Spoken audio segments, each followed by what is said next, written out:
Hey y'all, Happy New Year. This is season 2, episode 1. Yes, the first season was extremely shortened, but that's okay. We're still here. So, season 2, episode 1, Book World The Great Escape. We thought we'd start this year off with book reviews, kind of give you something to escape what's going on in the world right now. So, Mike, how was your New Year? A lot healthier than Christmas. My wife, as you know, uh, my wife and I both contracted COVID, but by the time years rolled around, we were feeling a lot better. So, hopefully, 2022 is going to be a better year for all of us in that regard.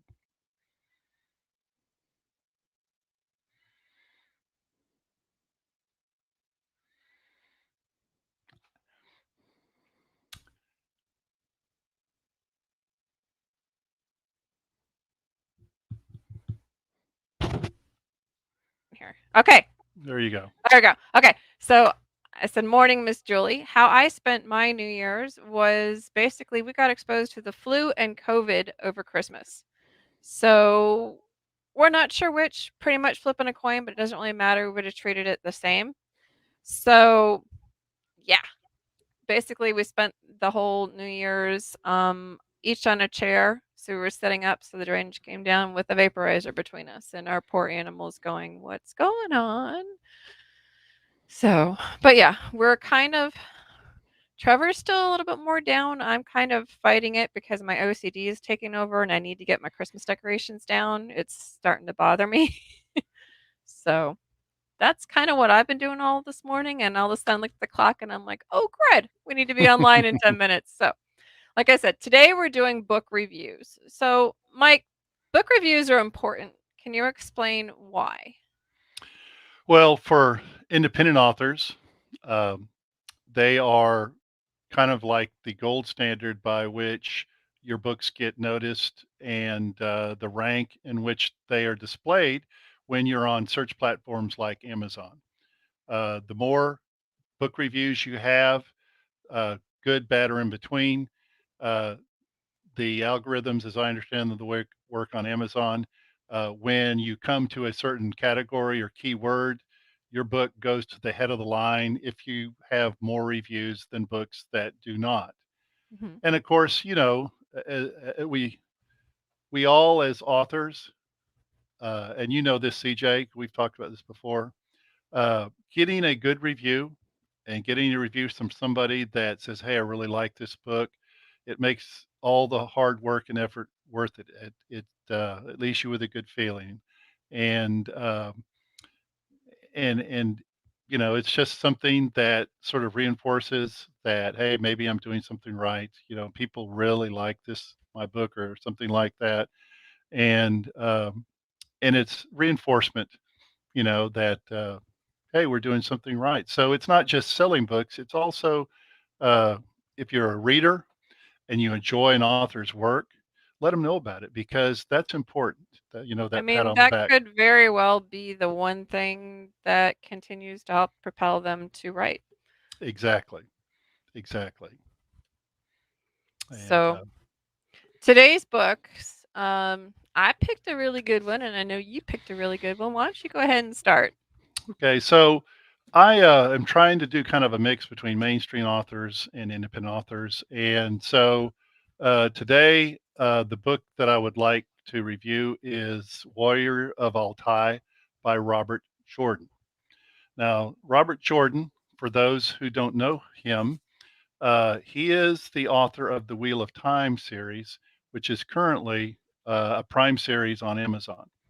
It's a 13 book series. It's a seminal work that many people rank or compare with Tolkien's Lord of the Rings trilogy.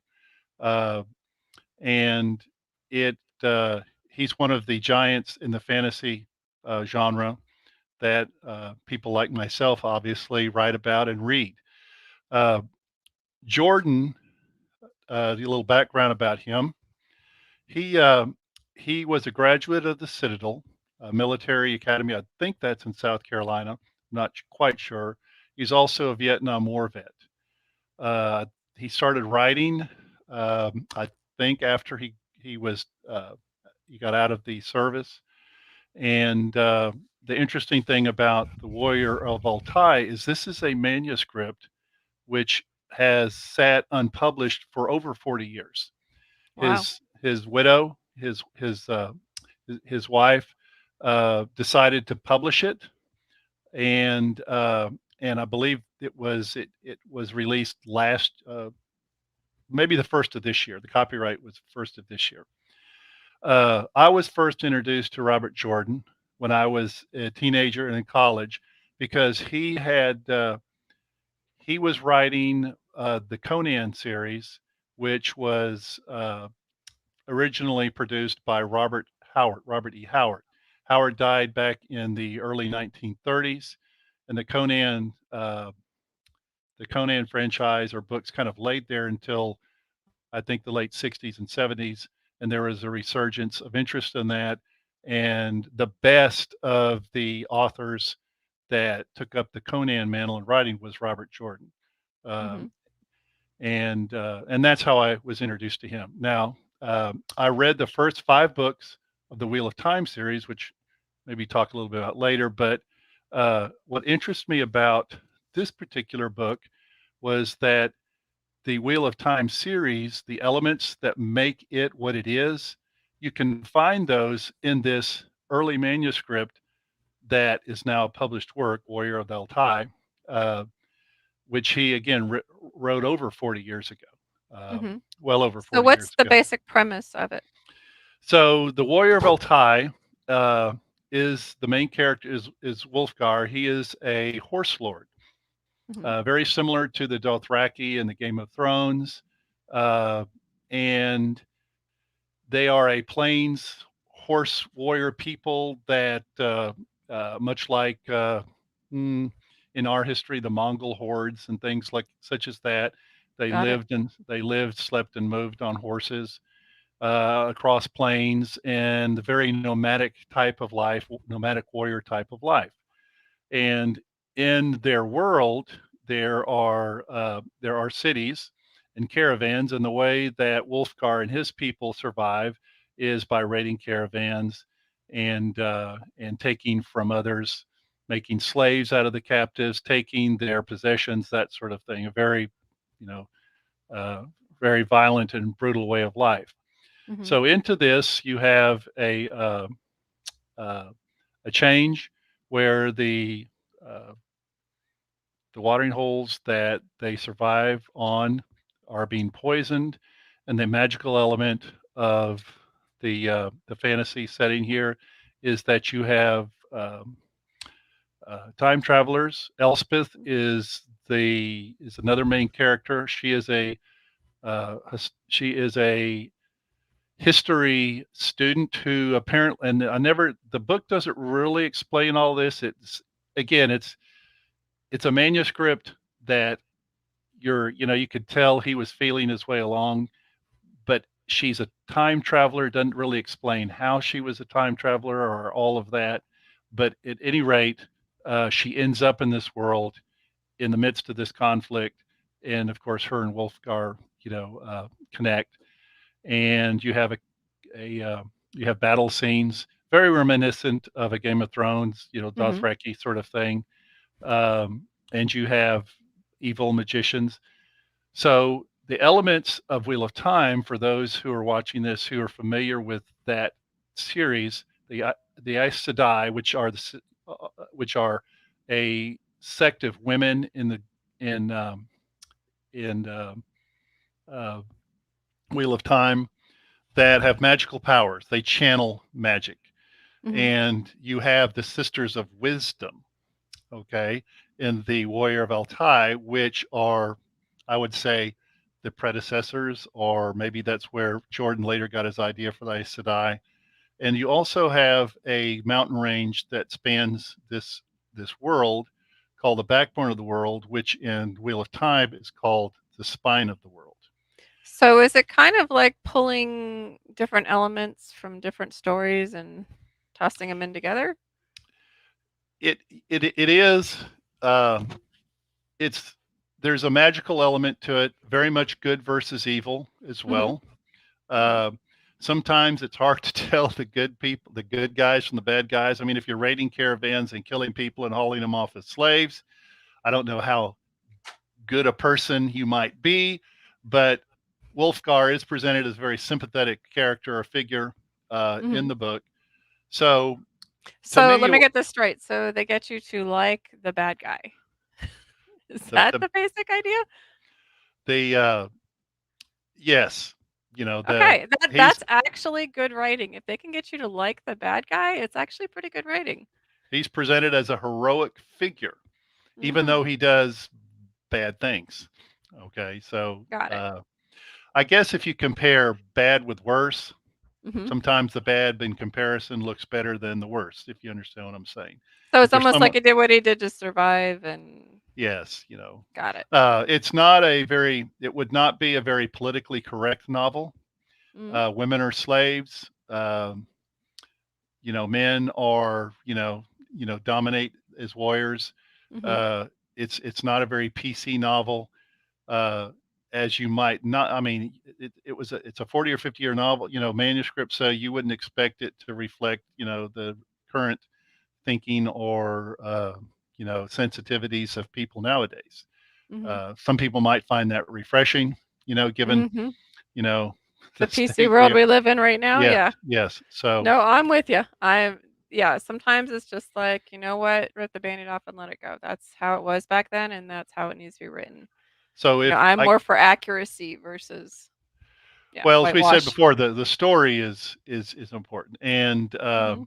so in a nutshell, if you are a fan of Robert Jordan, Mhm. okay, and you would like to see what his earliest efforts kind of look like outside of the Conan series he was writing, and of course outside of Wheel of Time, then Warrior of Altai does give you a window into exactly how he got these elements and how he became the author we later knew as, again, the author of the Wheel of Time series. Again, Mhm. one of the you know I won't say famous, depends on your point of view, but it is certainly one of the most popular fantasy series of the last Definitely 50 or well 60 known. years. Yes. Definitely well known. Well, very cool. Well, mine is it's an independent author's book. Well, no, actually not really independent authors. Kelly Lynn Colby has it is the owner of the Cursed Dragon Ship Publishing Company. Make sure I said that all correctly. Say that one And more time. Cursed Dragon Ship Publishing Company. So Cursed Kelly, Dragon forgive Ship me. Publishing Company. Okay. Cursed Dragon Ship Publishing Company. Basically, those Okay. are the three types of um, genres that they work with, kind of sci-fi, fantasy, you know, dragons, that sort of stuff. And so that's kind of where their genres kind of land. So this one is called The Collector. I don't know if you guys can see it on my phone. And I heard about it from I did this thing called the 12 Days of Page Turners in the beginning of December. I was one of the like 40 authors. And Kelly was also one of the authors, and she was talking about her book, The Collector. And it was one of those that stood out among the 40 authors that I really wanted to read. And I thought that's a very intriguing idea. So the main character is Fauna. Now, Fauna is an empath kind of next level. Basically, she can not just read people's emotions, but she can feel like intense emotions that have been transferred onto an object. So, like I said, it's kind of like next level empath. It's not just someone's emotions, but you can actually feel it. And it kind of goes to the point that she can almost see the last memories of the person if they died. So, what happens is they're in this antique store, and there's this object that is like overwhelming her with emotions, and she can almost like see it, all of the emotions intensely vibrating off of this object. And it's made of various parts that are put together to create. So it's almost like a mosaic type thing of different pieces that are put together to create a mannequin sort of idea. And so it's this mannequin made out of like, a baseball bat and screwdriver, whatever. but all these intense emotions are just radiating off of it. And she wears gloves because she doesn't want to touch anything. Otherwise, she'll read the emotions really fast and hard, and it will knock her on her feet. So she sees this object and she's like, "Well, I need to know, first of all, who created it? Who's the artist that made it? Because obviously this person has the same, if every single object in here has an intense emotion, then the person has the same curse, is what she called it, um, gift, whatever you want to call it, same curse as she has, because that's the only way you can put every single object on there with an intense emotion." And so she's like, okay, well, then there's somebody else, because she thought initially she was alone in the world. And so she goes, okay, well, I'm not alone in this world. Obviously, somebody else, has this gift too, or this curse, whatever, however you want to look at it. So she goes in search of finding this artist. And come to find out, the artist is actually killed in his apartment when she finds him. Mm. And that starts her on a whole trail of, oh my gosh, how does this work? How do I find out who killed him? And she ends up working with a police officer to find him, the detective, and she finds actually more like her, and they're actually being hunted. So it's called The Collector, and it's really unique. It's a pretty quick read. It's got, let me see, 199 pages, so it's a decent read. But it will take you on a roller coaster ride more than you ever thought.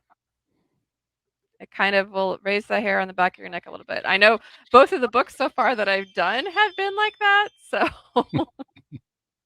I don't normally read books like that, but this one's really good and very well written, and you definitely want to check it out. It's Kelly Lynn Colby's The Collector. And the good thing is, a reader's favorite thing to find is the fact that it's the first in a series, which means that there will be more of Fauna's adventures, so to speak. So I'm excited to see what else she's got going on. So, Mike, here's another question people ask us when it comes to reviews. How do you post a review? Um, Depending on the platform, the two most common that that I am familiar with or that I use are Goodreads Hmm. and Amazon. And Amazon owns Goodreads. Uh, Goodreads as well as Amazon, if you have an account. Uh, and by the way, if you don't have a Goodreads account, I would, if you like to read, Goodreads is an excellent readers um, platform because it will actually help steer you to books based on your reading selections that you Hmm. may or may not heard of, which includes a lot of independent authors that you might not ordinarily discover. But it's simply a matter of going to Amazon, and I think we talked about at some point doing an episode about exactly what you have to do to go through to get to post a review. But on Amazon, you go to the book, just look it up, do the search.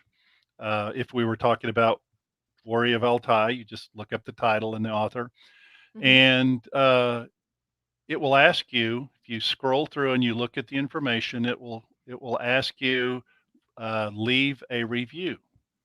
Now Hmm. on Amazon, uh, they'll ask for a short, brief title, like the title of your review, like "Great Read" or "Fantastic Action" Hmm. or uh, "Epic Characters" or something, and then you actually write the review. It could be one sentence long. It can be a paragraph.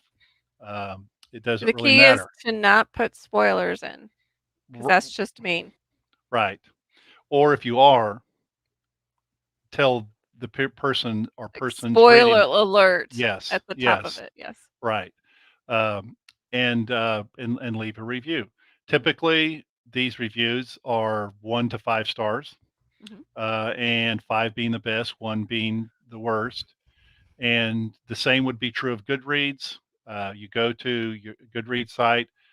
Once again, you look up the title and/or author. It takes you to that book, and it'll give you, just like an Amazon, a brief synopsis of what the book's about, and then ask.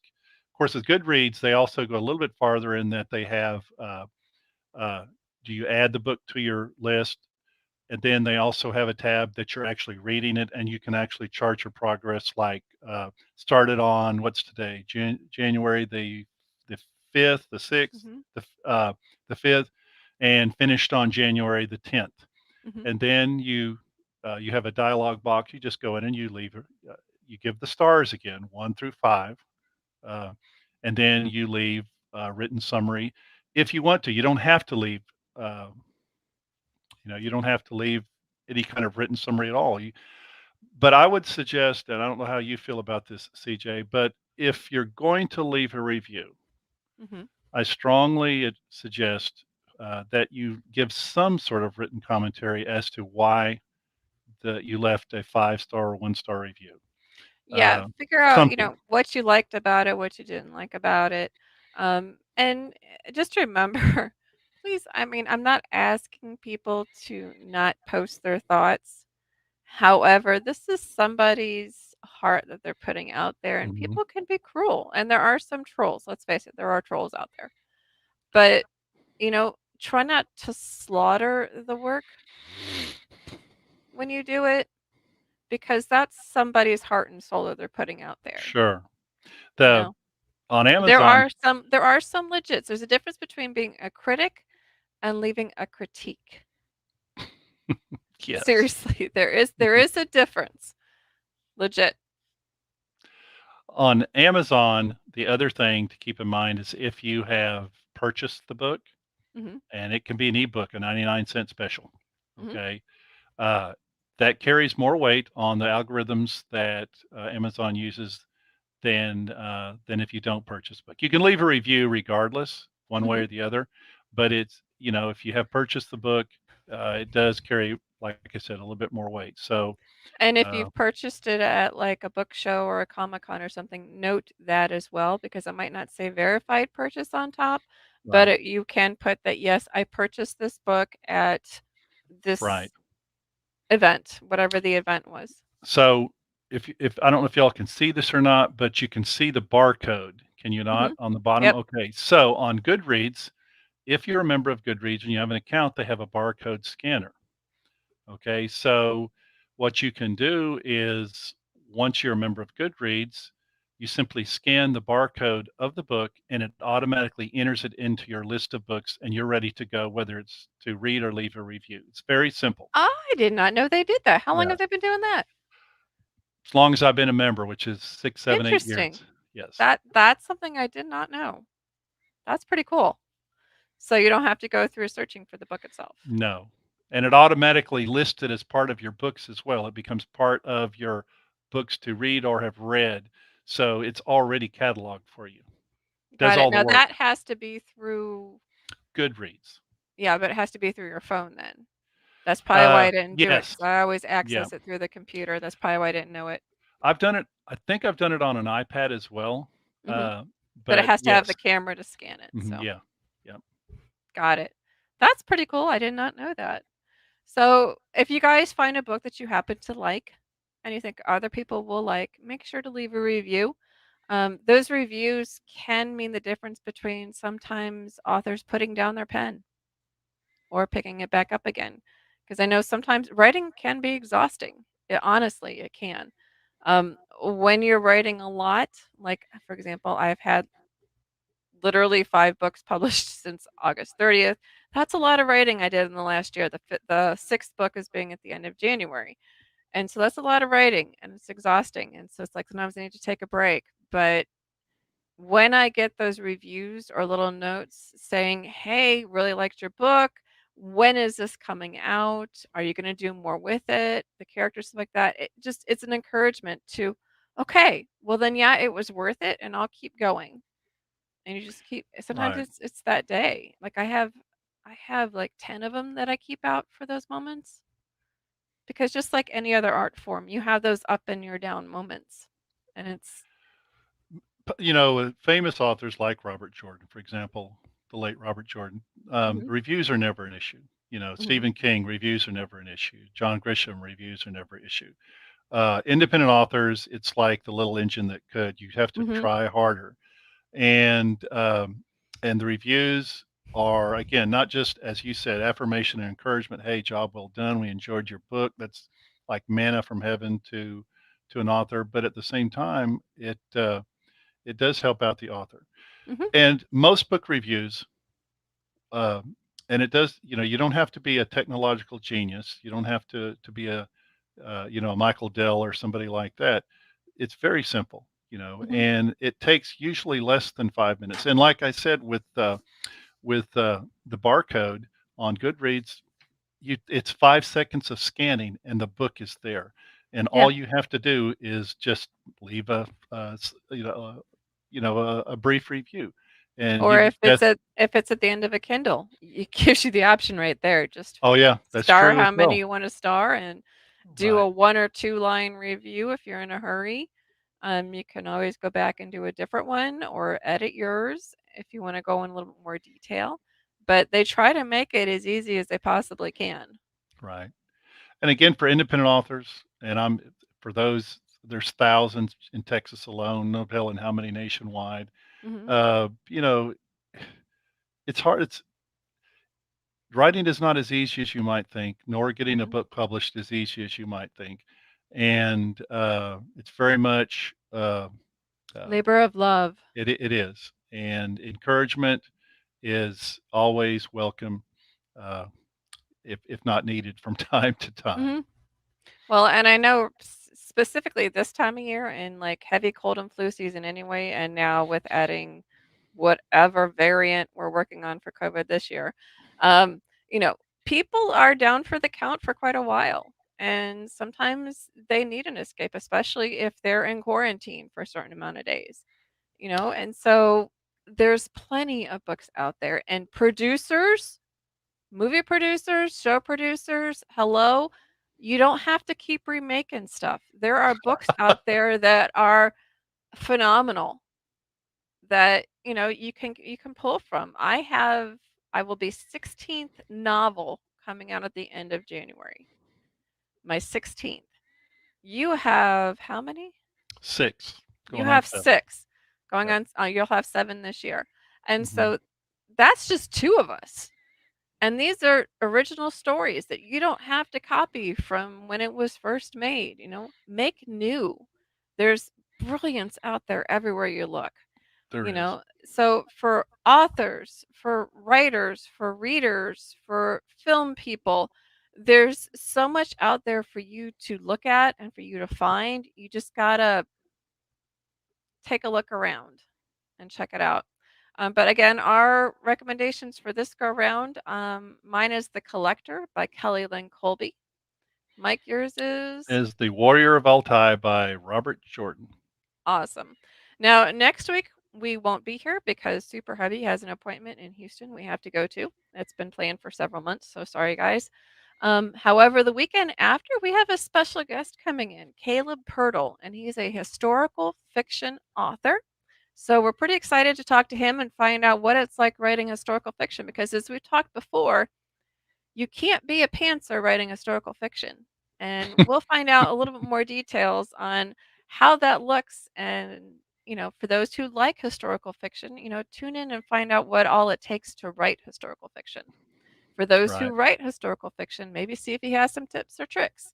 That's the beauty behind the different authors that we actually interview is you get tips, tricks, and you can find out the gritty details on what it's like to write that specific genre. So until next time, on the 19th, is it? Is it the Yes. 19th? On the Yes. 19th, 1 o'clock p.m. Central Time, which is our new time. I'm C.J. Peterson as Michael Scott Clifton for Book World: The Great Escape. We'll catch you next time, folks.